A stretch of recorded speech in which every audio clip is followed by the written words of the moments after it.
Politik itu seperti menjatuhkan batu ke kolam. Riaknya panjang. Di Amerika itu nggak ada serang fajar. Karena semua orang sudah cerdas, semua orang sudah tahu siapa yang akan dipilih. Sama aja dengan kita sekolah. Apa kita marah dengan juara kelas? Apa perlu kita musuhan dengan juara kelas? Tak lama lagi, gelaran pemilihan kepala daerah atau pilkada serentak tahun 2020 akan segera dihelat. Meskipun masih dalam kondisi wabah COVID-19, namun dengan berbagai pertimbangan dari pemerintah, membuat pelaksanaan pilkada serentak tetap akan dilaksanakan. Oleh karenanya, masyarakat perlu untuk tetap memperoleh pendidikan politik agar tidak terjadi asal pilih atau malah tidak ikut memilih. Minang Satu menghadirkan sosok berpengalaman yang perjalanan karir serta buah pikirannya bisa dijadikan referensi untuk memilih kepala daerah pada 9 Desember mendatang. Simak wawancara eksklusif Minang Satu bersama mantan Menteri Dalam Negeri dan Gubernur Sumatera Barat periode 2004-2009, Dr. Haji Gamawan Fauzi, SHMM Datuk Rajonan Sati.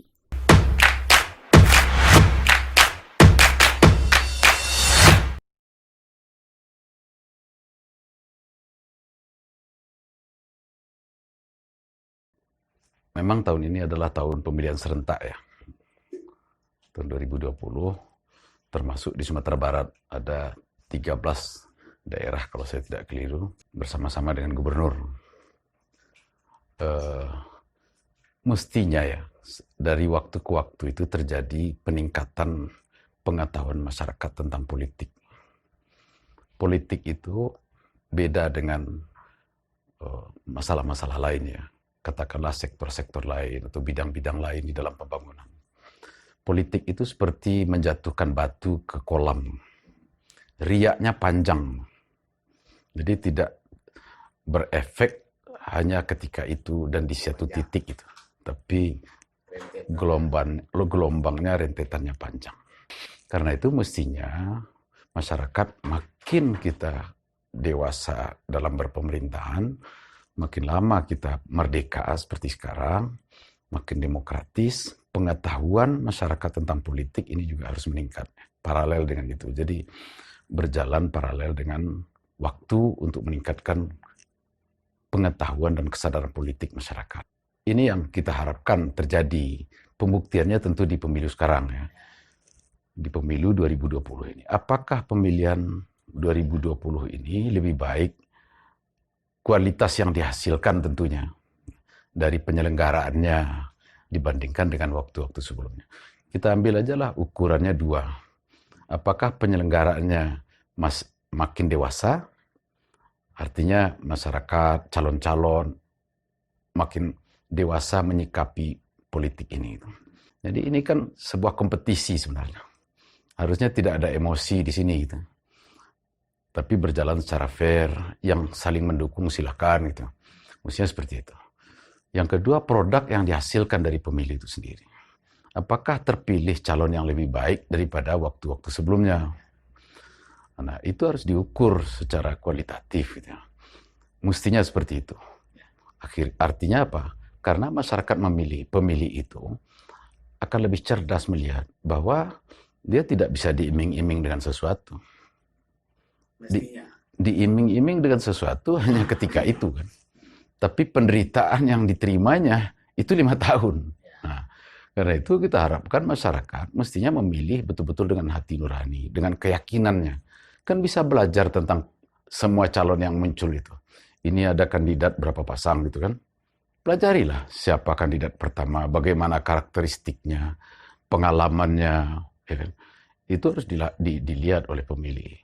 Itulah gunanya pendidikan sebenarnya kan. Pendidikan itu membuat orang bertambah kecerdasannya, makin luas wawasannya, pola pikirnya.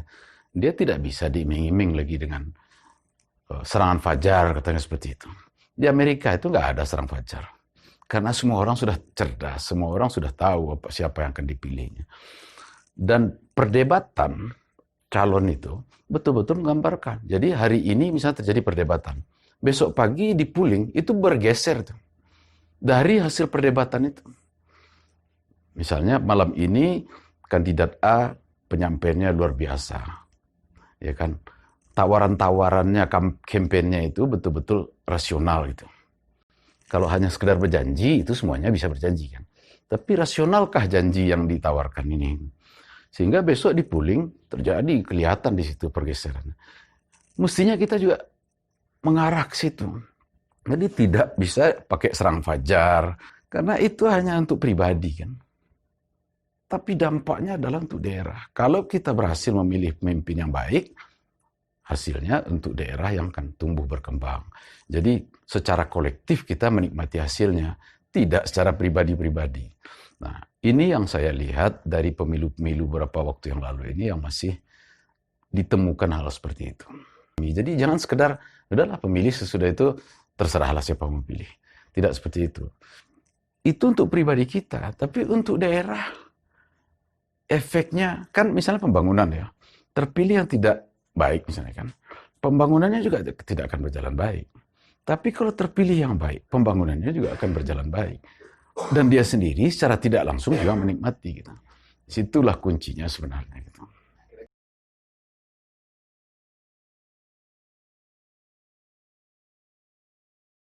Pertama tentu dilihat track recordnya. Setiap calon itu kita sigi, kita lihat. Ini backgroundnya apa? Pengalamannya apa? Karena pengalaman menentukan, ya, menentukan tidak sekedar pengetahuan, tapi juga pengalaman. Yang kedua juga mau pengetahuan, ya pengetahuan.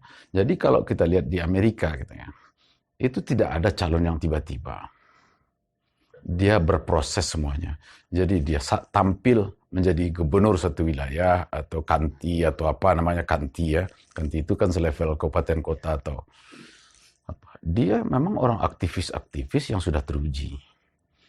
Ya sudah malang melintang di daerahnya masing-masing. Dia paham betul tentang daerahnya. Jadi saya menghimbau, apalagi selevel Pak Wali Negari, Ibu Wali Negari misalnya, Ketua KAN, gitu. Itu harus mengajak anak kemenakannya untuk melihat, secara rasional ini tidak benar ini harus kalian sebaiknya begini. Didiskusikan kalau perlu kan, memilih itu. Nah, siapa yang baik dipilih dia.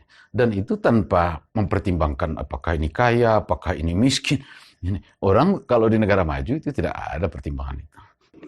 Pendidikan politik itu diperlukan dalam suasana seperti ini. Jangan sekedar adalah kita pilih ini, toh tidak ada juga pengaruhnya ke kita. Ada, tapi tidak kita sadari. Pastilah ada. Pemimpin itu, apalagi di Minangkabau, pemimpin itu kan disebut dengan kayu gadang di tengah koto. Ya kan? Nan tinggi tampak jauh, nan gadang jolong besuo. Itu tempat mengadu. Jadi kalau pemimpin itu memang mengayomi, ramah, ya kan, memberikan perhatian, ada atensi, sayang kepada rakyatnya, itu terasa. Masyarakat datang pergi mengadu ke bupati, belum dapat jawaban, dia sudah sembuh 50%. Nah, itu sudah terobat artinya 50%. Belum dijawab oleh bupati kan. Tapi kalau pemimpinnya misalnya arogan, dia baru sampai sudah kecewa, tambah sakitnya, tambah keluhannya gitu. Nah, hal-hal seperti ini yang mesti dipertimbangkan oleh para pemilih. Iya, karena berbeda. Ini hampirlah seperti nenek mama yang formal ya. Ada nenek mama yang dalam tanda petik ini di dalam nagari, di dalam suku, dalam kaum.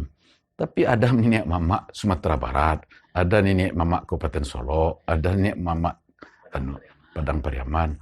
Nah, itu dilambangkan dengan kepala daerahnya. Kalau bisa dianalogikan. Karena seperti tadi, nan tinggi tampak jauh, nan gadang jolong besu. Kepai tampai bertanya, kepulang tampai berberita. Gimana kalau bupatinya itu kasar, pemarah gitu. Itu bisa dibayangkan. Tidak jadi obat bagi rakyatnya kan.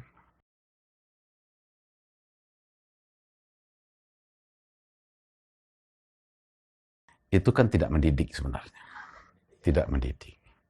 Itu yang disebut oleh Minang, kunyang dek kunyik lama disantan. Dulu orang Minang ini sangat punya harga diri. Tidak bisa dibeli. Jadi di Minang ini disebutkan dengan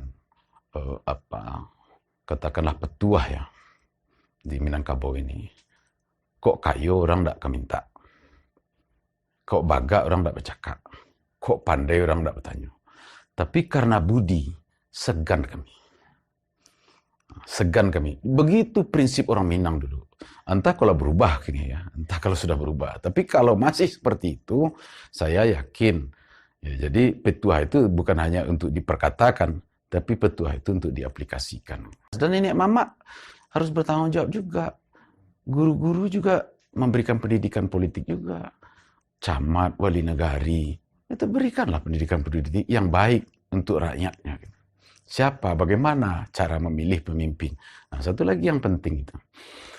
Kita ini di dalam hadis disebutkan bahwa semua orang ini adalah pemimpin, khalifah. Ya kan? Dan kepada setiap orang itu diminta pertanggungjawabnya atas kepemimpinannya. Termasuk atas pilihannya itu. Kalau motivasi pilihannya karena sesuatu, bukan objektif, ya nanti juga dipertanggungjawabkan. Ya, kalau saya kan tidak bisa dibeli seperti itu. Ya, mungkin ada juga tidak bisa dibeli seperti itu kan, karena ada harga diri. Itu yang saya sebut di Minangkabau itu, seperti itu. Dia punya harga diri. Semua orang Minangkabau ini punya harga diri. Nah, itu di aspek sosial kalau kita lihat ya. Tapi dari aspek pemerintahan politiknya itu kan dilarang sebenarnya.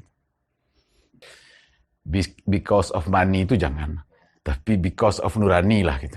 Karena itu hati-hati di dalam memilih dan pilihlah sesuai nurani dengan pertimbangan-pertimbangan yang saya sebutkan tadi.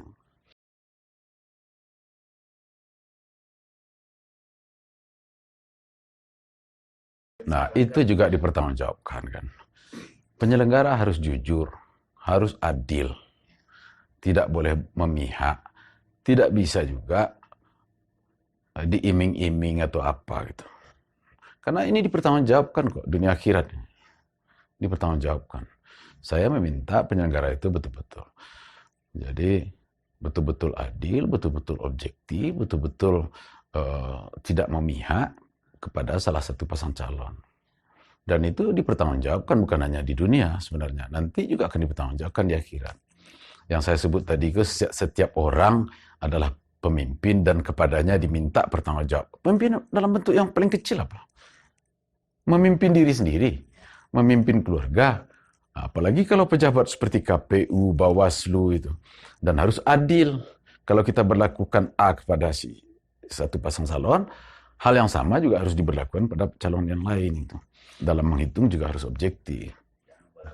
Iya, ini penting sekali ini.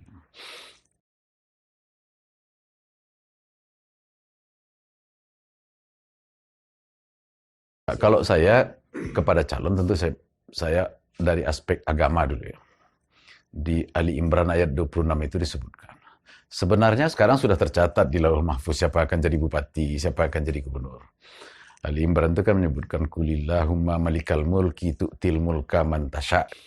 Jadi kalau Allah mau mengangkat derajat seorang, mau menjatuhkan seorang, itu hak Allah. Karena yang punya hak itu adalah Allah. Jadi sebenarnya sekarang sudah tahu Allah siapa yang akan jadi pemimpin. Cuma ikhtiar itu kan perlu dilakukan oleh semua orang. Ikhtiar itu juga harus gitu. Tidak bisa menyerahkan semua kepada Allah lalu kita tidur kan tidak itu. Nah, para calon juga begitu. Tidak perlu emosi karena ini kan kompetisi biasa. Sama aja dengan kita sekolah. Apa kita marah dengan juara kelas? Apa perlu kita musuhan dengan juara kelas? Kan tidak seperti itu. Itu namanya dengki kan. Ya, kalau dia lebih hebat, kita akui dia lebih hebat. Dia terpilih, kita hormati dia terpilih.